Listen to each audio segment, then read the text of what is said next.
আমি আপনাদের পাশে আছি, আমি তো আপনাদের পাশে আছি। আগামী দিনে ধানের শীষ যদি বিজয় লাভ করে আগামী নির্বাচনে, তাহলে ইনশাল্লাহ আমরা এই সকল স্বপ্নগুলো পূরণ করব, যেখানে আমাদের মা বোনরা, আমাদের কৃষক ভাইরা, আমাদের শ্রমিক ভাইরা তারা ভালো থাকবে। তারা ভালো থাকবে কিভাবে? আমি এখানে কোনো মিথ্যা আশ্বাস দিচ্ছি না, আমার সাধ্যে যতটুকু কুলায় আমি করেছি। কিন্তু মানুষ, দল যখন সরকারে যায়, মানুষ যখন সংসদে যায়, তখন আরো অনেক বেশি করার ক্যাপাসিটি থাকে। এখন আমার বিএনপি কি করবে? বিএনপি বদ্ধপরিকর। আমাদের 31 দফায় আমরা যা যা বলছি, তারা কমিশন যা যা বলছে প্রত্যেকটা আমরা বাস্তবায়ন করব। আমরা এই যে না আমার মা বোনরা বসে আছে, প্রত্যেকটা আমাদের কৃষক ভাই, আমাদের পরিবার গ্রামে যারা আছে, যারা গরিব দুঃখী, তারা ফ্যামিলি কার্ড পাবে। সেই ফ্যামিলি কার্ড কার নামে হবে?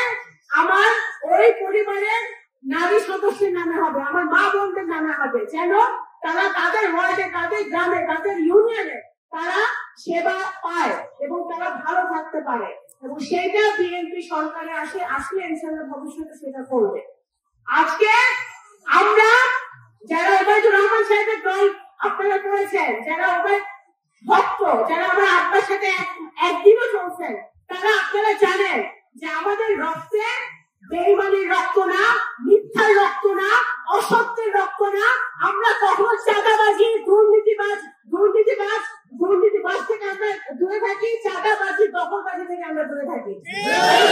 আমাদের রক্ত নেই। আমার আব্বা, আমি ওনার মৃত্যুর আগ পর্যন্ত দেখেছি উনি সবসময় ন্যায়ের পথে চলছে।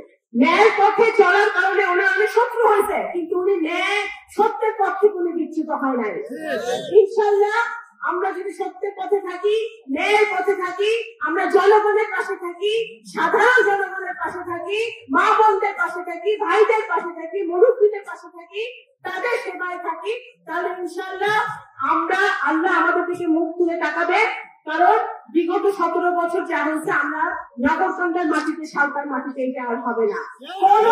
কোন লোকের উপরে অকারণে নির্যাতন হবে না। সে যেই দলই করুক, যেই ধর্মেরই হোক, অকারণে বিনা দোষে কারোর উপর নির্যাতন হবে না। নগরকান্দা সাঁওতাল যা হয়ে গেছে হয়ে গেছে। আমরা চাই সকল দল, মত, ধর্ম, বর্ণ নির্বিশেষে সকলে আমরা একসাথে ভালো থাকবো, একসাথে নগরকান্দা সেবা করব, একসাথে ফুলছড়ি ইউনিয়নের সেবা করব। আমাদের এই ফুলছড়ি ইউনিয়ন যেন একটা মডেল ইউনিয়ন হিসেবে সারা উপজেলায় মাথা উঁচু করে দাঁড়াতে পারে।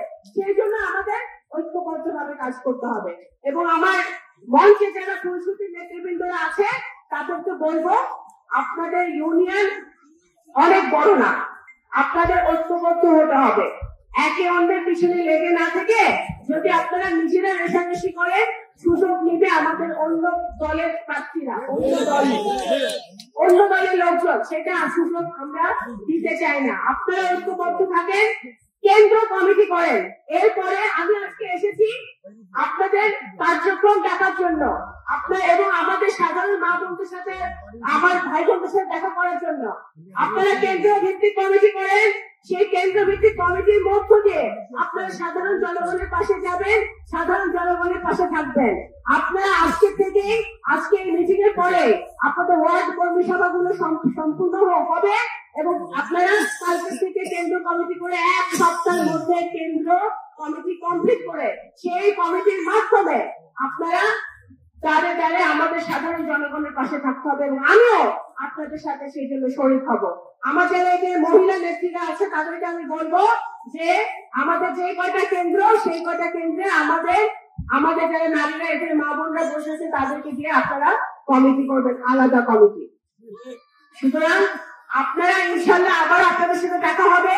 আমি আপনাদের বোন, আপনাদের মেয়ে, আপনাদের সন্তান, আমি আপনাদের পাশে